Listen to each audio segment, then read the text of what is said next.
วั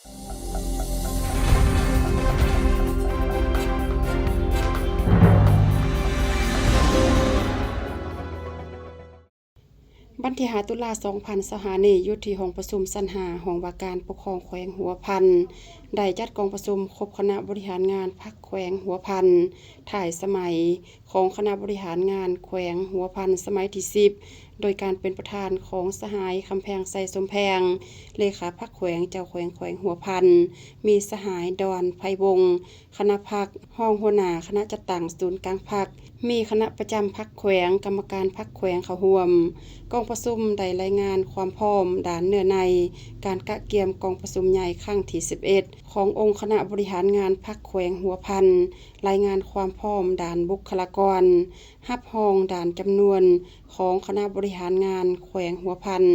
และคณะประจำพรรคแขวงหัวพันสมัยที่11รับฟังคำคิดเห็น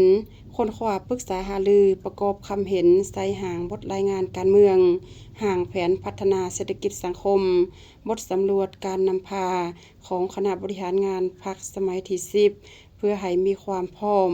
มีเนื้อในครบถ้วนกระทัดรัดพร้อมทางประกอบคำเห็นใส่เวียกงานแต่ละอนุกรรมการ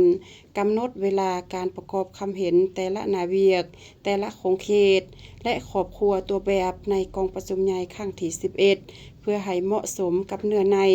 และเวลาการดำเนินกองประชุมพร้อมทางกำหนดเวลาและสถานที่ที่จะจัดกองประชุมใหญ่ครั้งที่11ของคณะบริหารงานพรรคแขวงหัวพันเพื่อเฮ็ดให้กองประชุมใหญ่สมัยที่11ให้บรรลุผลสำเร็จตามจุดประสงค์และขาดหมายที่วางไว้